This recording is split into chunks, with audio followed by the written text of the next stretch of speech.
안녕하세요, 구독자 여러분. 9월 21일 토요일입니다. 네, 어, 어제 금요일 저녁 잘 보내셨나요? 자, 오늘은 이제 토요일 주말인데 안타깝게도 태풍이 올라온다는 소식이 있죠. 그래서 오늘 제주도에서부터 굉장히 비가 좀 많이 오고 내일 일요일이 아마 최정점이 될 것 같다고 하네요. 그래서 좀 비 피해 없도록 이렇게 잘 좀 체크하시고 그러셨으면 좋겠습니다. 뭐 나들이 계획 어디 밖으로 나가려고 계획하셨던 분들은 좀 굉장히 좀 안타까우실 것 같고 그게 아니라 어차피 뭐 나는 그냥 좀 쉬려고 했었다 그러신 분들은 그냥 이참에 비 올 때 집에 있는 것도 굉장히 좋잖아요. 그래서 어, 편하게 쉬는 것도 좋을 것 같고 뭐 이제 시간이 좀 되신다면 저희 데일리 뉴스 채널 제네시스박과 함께하면 더 좋을 것 같습니다. 자, 오늘은 주말이잖아요. 그래서 제가 특별히 특정 기사 하나에 대해서 차근차근 살펴보는 포커스 뉴스로 진행해 볼 건데요. 오늘은 여기 이제 보시면 집값 7.5억에서 9억은 내년에 취득세가 이만큼 오른다라는 기사를 보도록 하겠습니다. 자, 이 기사인데 원래 이게 제가 그 맥북에는 사파리, 사파리라는 인터넷 웹 브라우저가 있잖아요. 거기서 이제 요거 보이시나요? 요거를 이제 누르면 이제 기사 내용만 보는 그 읽기 도구가 되는데 얘는 읽기 도구를 눌러버리니까 기사를 다 못 가져오더라고요. 그런 에러가 좀 떠서 이번에는 그냥 이걸로 해서 보겠다. 그래서 평소보다 글씨가 약간 작을 수는 있어요. 근데 제가 확대해가지고 볼 테니까 한번 보도록 하겠습니다. 자, 봅시다. 여기 보면 이제 비즈니스 와치라는 그 포스트에서 가져온 거고요. 비즈니스 워치, 텍스 워치. 이제 비즈니스 워치는 경제 전반에 대한 거, 그리고 텍스 워치는 세금에 대한 건데 개인적으로 되게 좋아하는 그 컨텐츠 제공자예요. 그래서 저도 여기 거 글 많이 참고하고 있고요. 여러분들도 한번 팔로우 하셔가지고 보시면 괜찮을 것 같습니다. 자, 봅시다. 지방세법 개정 1, 취득세 체계 개편. 어, 자, 보시면 글씨가 평소보다 약간 작죠. 한번 볼게요, 그래도. 자, 세법이 바뀌면 납세자가 우선 직접적 영향을 받죠. 세금을 납부하는 사람, 납세자. 당연히 세금을 더 내거나 덜 낼 수가 있는데, 덜 내는 경우는 그렇게 많지 않다. 안타깝게도. 납부하는 방법도 달라질 수 있다. 정부는 내년부터 달라질 지방세법 개정안을 만들어 국회에 제출했는데 내가 내야 될 지방세가 어떻게 달라지는지 개정안을 살펴봤습니다. 자, 그러니까 우리가 크게 세법을 보면 국세와 지방세로 두 개가 나뉘어요. 그래서 국세는 여러분들이 관심이 많은 보통 양도소득세 그리고 소득세 중에서 뭐 종합소득세 그리고 또 이제 관심 많은 게 이제 종합부동산세 요런 거에 관련된 게 이제 국세고요. 지방세는 뭐냐면 뭐 취득세라든가 재산세 이런 쪽이에요. 그래서 오늘은 그 중에서 지방세 그리고 지방세 중에서도 취득세에 대해서 알아볼 건데 사실 우리가 지금까지 흔히 말하는 뭐 세법 개정이다, 개정 세법이다, 뭐 부동산 절세, 부동산 세금이다 그러면은 대부분은 다 국세를 생각하고 말씀하신 거였어요. 그래서 지방세에 대해서는 그렇게 크게 변화도 많이 없었고 상대적으로 이렇게 뭐 별 영향이 없어서 우리가 신경을 잘 안 쓰는 경우가 많았는데 와 이제 이번에는 지방세법 개정하는 것도 이렇게 보는 거죠. 저도 한 10년도 더 됐는데 과거에 세무사 공부할 때 혹시 오해하실 분이 있을까 봐 말씀드리는데 저는 세무사가 아니에요. 그래서 세무사 공부를 할 때 대부분 다 국세에 대해서 공부를 했고요. 지방세에 대해서는 거의 공부를 안 했어요. 그리고 우리 그 세법에 대한 전문가 세무사님 있잖아요. 세무사님도 이게 정의를 보면 국세에 관한 전문가 이렇게 돼 있어요. 그래서 이제 우리가 취득세는 아니 그 지방세는 잘 이렇게 보지 않는 경우가 많은데 이번에 좀 관심 있는 기사로 제가 또 가져왔잖아요. 왜 그런지 한번 보도록 하겠습니다. 자, 취득세 체계가 개편이 된다. 자, 올해 지방세법 개정안 중 가장 관심을 가질 만한 부분 중 하나는 주택 취득세 개편이다. 세금 부담이 직접적으로 줄어들거나 늘어나는 부분이 있기 때문인데, 오, 제가 줄어드는 경우는 많이 없다고 했죠. 그런데 이 경우에는 줄어드는 경우가 있네. 한번 볼게요. 자, 현재 주택을 유상으로, 여기서 유상이란 말은 대가가 있단 말이에요. 대가가 있다. 쉽게 말해서 주택을 돈으로 주고 취득한 경우. 에이, 그러면 주택을 다 돈 주고 하지 무슨 뭐 돈을 안 주나? 상속증여 있잖아요. 그쵸. 자, 그래서 자, 일단 일반적인 걸 볼게요. 자, 현재는 주택을 유상으로 취득하는 경우 주택 가격이 6억 원까지가 1%. 여기서 중요한 거는 6억 원까지, 6억 원까지. 그리고 6억 초과부터, 즉 6억 1원부터 9억 원까지는 2%. 지금 현재 지방세는 제외예요. 그리고 9억 원 초과 이상은 9억 원 초과부터는 3%의 세율로 취득세를 내는데, 자, 정부가 이 중에서 6억에서 9억 구간의 세율을 좀 더 세분화했다. 즉, 다시 보면 6억까지는 1%, 6억 넘고 9억까지는 2%, 그리고 9억 넘어서부터는 3%로 3단계가 있는데, 이 중에서 2단계인 6억 원 초과부터 9억 원 이하 2% 요거에 대해서 지금 구간의 세율을 좀 더 세분화했다고 해요. 자, 그러면 뒤에 제가 한 번 더 말씀드리겠지만 왜 얘만 건드릴까? 요 밑에도 좀 건들지. 그쵸? 자, 봅시다. 자, 지금은 아파트를 6억 100만 원에 사더라도 2%로 취득세를 내고 9억 원에 사더라도 2%로 세율로 세금을 내는데, 이러다 보니 6억 100만 원에 샀으면서도 6억 원에 신고를 하거나, 왜? 내가 100만 원만 줄여버리면 세율을 2%가 아니라 1%로 줄여버릴 수 있잖아요. 그쵸? 그리고 9억 100만 원에 계약했지만 9억 원에 신고하는 다운 계약서 작성 및 허위 신고가 많아지는 문제가 생겼다는 거죠. 이걸 이제 문턱 효과, 아니면 점핑 이펙트, 막 이런 말을 써요. 자, 보시죠. 여기 좀 이제 크게 좀 볼까요? 자, 이렇게 좀 봅시다. 취득세율 구간에 따른 거래량 문턱 효과 비교를 해보겠다. 그래서 6억 원 전후, 그래서 거래액이 5억 8천에서 5억 9천이면 세율은 1%니까 이게 이제 거래 건수가 뭐 거래 건수로 봤네요. 1% 들어가니까 600만 원이 좀 안 들어가잖아요. 그래서 2,915건인데 5억 9천에서 6억은 6,393건으로 굉장히 많죠. 그리고 6억에서 6억 천은 2% 세율이 적용되면 되니까 1,021건으로 되게 많고, 이게 우연의 일치겠냐. 여기 6억에서 6억 천, 요 사이가 어떻게든 좀 협상을 해서 가격을 낮췄거나 아니면은 다운 계약을 해가지고 요렇게 오지 않았겠냐. 그래서 6,393건이 됐을 거다. 물론 여기 있는 게 요렇게 오는 경우도 있을 텐데, 이쪽에서 5억 8천에서 5억 9천에서 이쪽 구간으로 오는 경우는 그렇게 많지는 않을 거예요. 9억 원도 마찬가지예요. 8억 8천에서 8억 9천까지는 977건, 그리고 9억에서 9억 천까지는 233건인데 요 중간에 끼어 있는 게 얘가 엄청 많잖아요. 그쵸?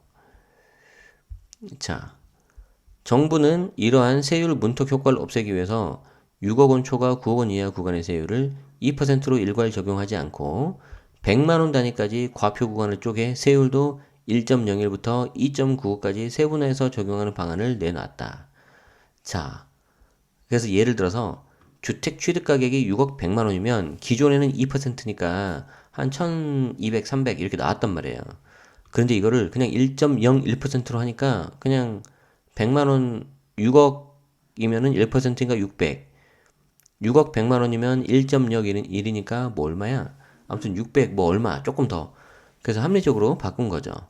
그래서 이거를 이렇게 취득세를 내도록 해서 굳이 다운 계약을라는 불법을 선택하지 않도록 하겠다는 거다. 그래서 1202만 원이 아닌 607만 원. 이게 1.01 곱했을 때. 그래서 1202만 원이 아닌 607만 원으로 세금이 확 줄어드니까 그냥 6억 100만 원 써라 이거죠. 자, 그래서 내년에 쓰실 분들은 6억 100만 원 쓰시면 되겠죠. 자, 그런데 이게 이제 재밌어요. 그런데 세분화된 기준이 적용되면 세금이 줄어드는 구간도 있지만 늘어나는 구간도 생긴다는 거예요, 지금 이게. 자, 6억, 9억 원의 중간인 7억 500만 원보다 취득가액이 낮으면 종전보다 세금이 줄고 7억 500만 원보다 높으면 세금이 늘게 된다. 자, 늘어나는 구간이 생기는데 6억에서 9억 부분을 지금 고치는 거잖아요. 100만 원 단위로. 그래서 얘 딱 중간인 7억 500만 원까지를 하면 취득세가 낮아지는데 7억 500만 원이래. 죄송해요. 7억 5천만 원, 7억 5천만 원보다 낮으면 종전보다 세금이 줄어드는데 7억 5천만 원보다 높아지면 세금이 늘게 된다. 늘게 된다. 자, 그래서 이거를 잘 아셔야 됩니다. 쉽게 말씀드려서 7억 5천만 원까지는 이제 내년부터는 취득세가 줄어드는 거고 내년부터 7억 5천만 원보다 높으면 세금이 늘게 된다. 자, 예를 들어 보자. 예를 들어 주택가액이 7억 원인 주택을 취득하는 경우에는 현재는 2%, 그래서 1,400만 원 취득세를 내는데 개정안이 적용되면 1.67%의 세율로 1,169만 원 내니까 1,400보다는 1,169니까 더 줄어드는 거죠. 231만 원의 세금이 준다. 반대로 주택 가격이 8억 원인 경우에는 지금은 2%인데 즉 1,600만 원인데 이게 취득세가 바뀌면 내년에는 1,600이 아니라 1,864만 원 내야 되는 거예요. 1,864만 원 내야 된다. 자, 그래서 취득세율 개정 전후 거래액별 납부세액 변화를 보자면은 자, 현재는 2% 세율이면 7억 원이면은 2%, 7억 5천 2%, 8억 원 2% 똑같아요. 그래서 취득세가 1,400, 1,500, 1,600인데 참고로 이때 취득세 세율은 요 거래액 전체에 대해서 그냥 때리는 거예요. 가끔 가다가 6억 초과분에 대해서 2%니까 6억 원까지는 1%고 6억 초과되는 뭐 예를 들어서 7억이다 그러면 1억에 대해서만 2%인 거냐 라고 하시는 분이 계시는데 예, 그렇지 않다는 거죠. 늘 말씀드리지만 그런 거는 희망사항이다. 그게 아니고 취득세에 있어서는 전체에 대해서 금액을 때린다. 그래서 7억 원의 2%니까 1,400, 7억 5천의 2%니까 1,500, 8억의 2%니까 1,600. 그런데 이게 이제 어떻게 개정이 되냐면 7억 5천까지는 이 세율이 더 낮다 그랬잖아요. 그래서 7억 5천까지는 7억이면은 1.67이니까 1,169만 원으로서 231만 원이 세이브가 되는 것이고 2%이면은 7억 5천이면은 2%니까 똑같이 1,500만 원이 나오는 것이고 자, 마찬가지로 그런데 7억 5천만 원이 넘어가는 순간 얘는 8억 원 2%가 1,600인데 개정된 취득세는 2.33%가 돼서 1,864만 원이 된다 이거예요. 아시겠죠? 그래서 우리가 기억해야 될 숫자는 7억 5천만 원이다. 7억 5천. 7억 5천. 자, 어쨌거나 불합리한 세제가 합리적으로 바뀌는 건데 다만 세율 세분화를 6억 원 초과 9억 원 이하의 구간에만 적용하고 6억 원 이하와 9억 원 초과 구간은 제외하고 있다는 점은 형평성 문제를 일으킬 수 있다. 그래서 이번 개편안은 국회를 통과하면 2020년 1월 1일 취득분부터 적용이 될 예정이다.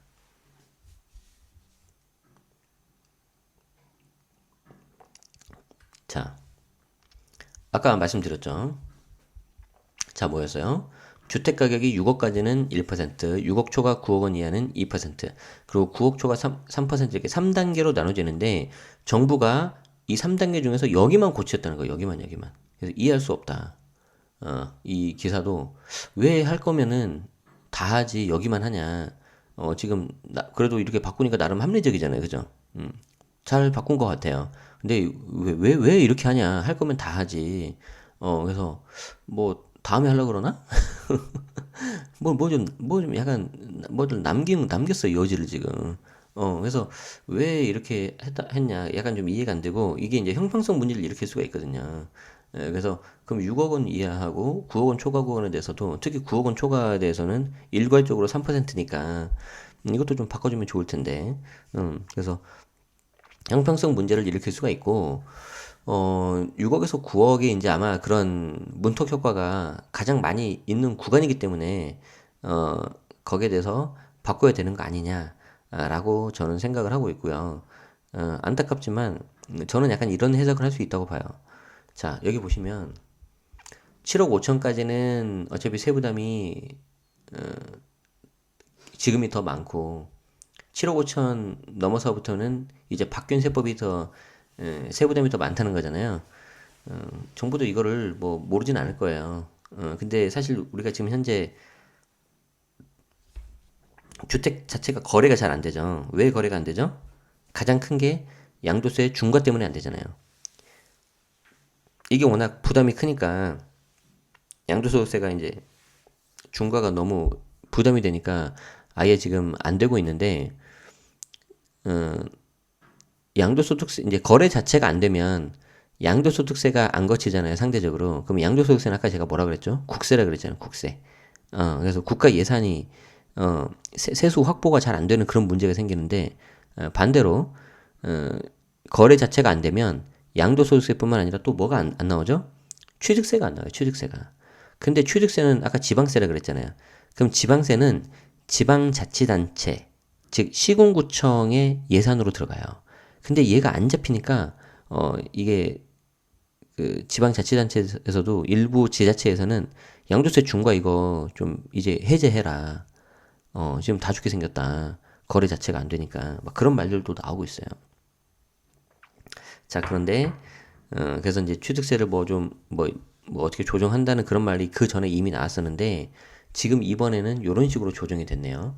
자, 그렇게 해서 결국에는 정부 입장에서는 7억 5천 이상으로 거래를 하면 내년부터는 세금이 더 많이 되는 거잖아요, 이게. 그쵸? 그래서 아무래도 이 구간이 더 많이 이제 될 거라고 보고 이렇게 한 것도 있지 않을까라고 하는 저의 약간 추측, 소설 한번 써봅니다. 왜냐면 지금 집값이 너무 많이 올랐어요. 집값이 너무 많이 올라서 웬만하면 서울 같은 경우에 새 아파트는 어, 뭐 7억 중반 넘어버리잖아요. 금방. 그리고 이제 점점 이것도 기존 주택도 점점 넘잖아요.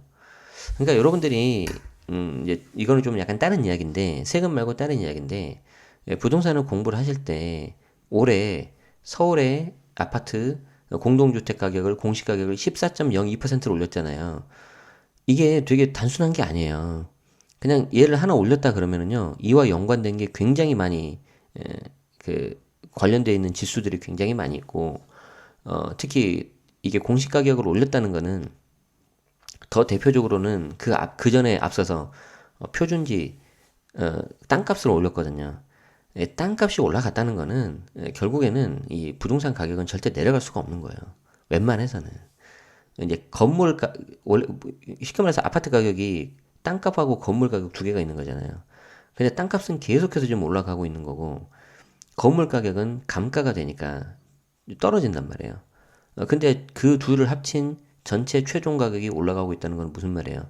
땅값이 계속해서 올라가고 있다. 그리고 정부 입장에서도 땅값이 계속적으로 올라가야 안정적으로 세수를 확보할 수 있고 그런 의미에서 정부 입장에서는 그냥 대부분 국민들이 집은 하나 정도씩 가지고 있으면 제일 좋은 거예요. 여기까지 좀 계속 생각을 하셔야 돼요. 그래서 이런 어떤 토지 가격, 땅값이 계속 오르기 때문에 왜냐하면 정부 입장에서 세금을 걷어야 되니까. 그러면 이제 그렇게 구조적으로 보면은 아 부동산 가격이 웬만해선 떨어지지는 않겠구나 이런 생각을 하실 수 있을 거예요. 지금 여기서 이제 부동산 가격이 떨어진다는 거 바란다는 거는 물론 그 상품의 특징이 다르긴 하지만 쉽게 말해서 우리 집 주변에 흔히 볼 수 있는 김밥 천국 있죠. 김밥집. 김밥집 지금 김밥 한 줄 얼마예요? 3, 4천 원 하잖아요. 이 3, 4천 원이 왜 가격이 안 떨어지지? 한 2천 원, 1,500원 해야 되는데 이렇게 생각하는 거랑 똑같아요. 물론 김밥은 한 번 먹고 끝나는 소비재고 우리 부동산은 이제 내구재 좀 제품의 성격이 다르긴 한데 비슷하다는 거죠. 자, 그래서 이제 그런 부분도 있는데 이제 뭐 디플레이션 이렇게 이제 경기가 더 침체되는데 물가까지 하락하는 디플레이션도 나오고 뭐 리세션도 나오고 막 그런 거 있는데 그건 제가 나중에 한번 이게 따로 정리를 한번 해드리는 시간을 갖도록 하겠습니다. 주로 이제 포커스 뉴스 때 한번 해봐야 되겠죠. 네, 좋습니다. 자, 좋아요. 그래서 오늘은 비즈니스 와치 이 기사를 가지고 이렇게 봤고 한번 또 깜빡할 뻔했네. 정리 한번 해야지. 자, 봅시다. 내년도 취득세 개정. 자, 취득세는 지방세, 세금은 국세와 지방세로 구분되는데 대부분은 국세에 관심이 있다는 거죠. 그런데 이번 취득세 개편은 눈여겨 볼만 하다. 그래서 주택의 취득세는 주택 취득세는 3단계로 구분이 돼요. 3단계로 구분이 된다. 자, 어떻게 6억까지 1%.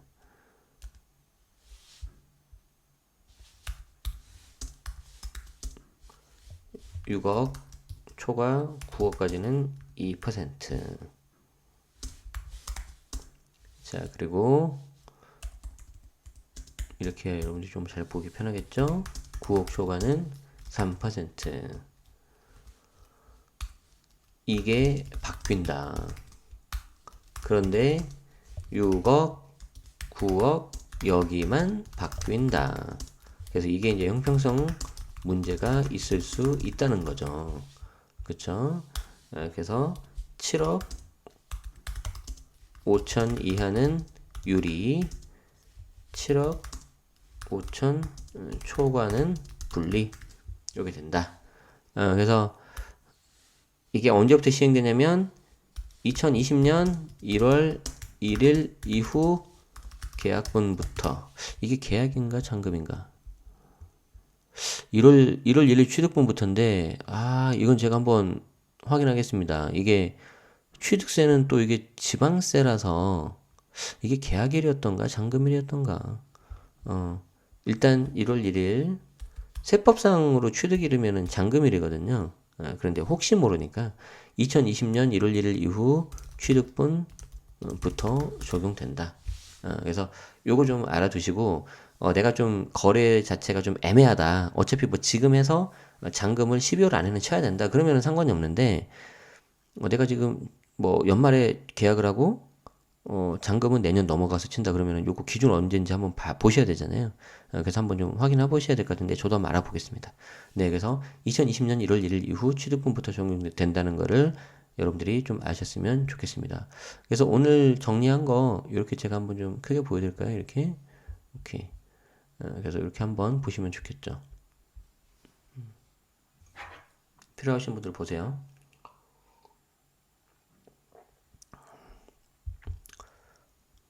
그 다음 이렇게. 오케이. 자, 그래서 저는 이렇게 해서 에버노트에 이렇게 다 정리를 해놔요. 이렇게. 그래서 날짜별로. 이걸 가지고 나중에 책 한 권 쓸 수도 있겠다. 그죠? 그 출판사 관계자분들은 이거 보시면 우리 데일리 뉴스 책으로 한번 내는 거 한번 고민해 주세요. 이렇게 해서 또 그 다음 책을 한번 기획을 했다. 오케이. 좋아. 혼자 잘 놀고 있죠. 그래도 어제보다는 목이 확실히 많이 좋아졌죠. 그래서 여러분들 많이 몇몇 분들이 응원 주셔가지고 감사하게도 많이 좋아졌고요. 저는 오늘 이게 또 어디 사람들 만나서 또 이게 부동산과 세금으로 소통할 거고요. 그리고 오늘은 제가 또 아는 분들 만나러 또 가요. 어떤 분이 결혼식이 있어가지고 그래서 또 이렇게 그런 분들도 뵙고 하면 좋을 것 같습니다. 네, 오늘은 자 집값 7억 5천에서 9억까지 내년 취득세가 이만큼 오른다라는 비즈니스 워치 글을 보았습니다. 그래서 오늘도 여러분들 행복한 하루 보내셨길 바라고요. 저는 또 내일 찾아뵙도록 할 텐데 늘 말씀드리지만 여러분들이 가장 소중하니까 먹는 거 하나라도 그리고 운동 같은 거 신경 많이 쓰시고 특히 건강이 정말 가장 중요한 것 같아요. 그래서 내가 무슨 운동을 그냥 해야겠다, 체육관을 다녀야 되겠다 이런 목표를 갖기보다는 나는 되게 건강한 사람이 돼서 내가 하고 싶은 일을 잘 할 거야. 나는 똑같은 옷을 입어도 좀 더 예쁘게 입을 거야. 누가 봐도 나는 약간 당당하고 씩씩한 그런 모습을 보일 거야. 이렇게 좀 생각을 바꾸면은 그것도 되게 좋은 포인트가 될 것 같습니다. 자, 그래서 소중한 자기 자신을 위해서 오늘도 화이팅 하시기 바랍니다. 네, 저는 내일 또 뵙겠습니다. 시청해주셔서 고맙습니다.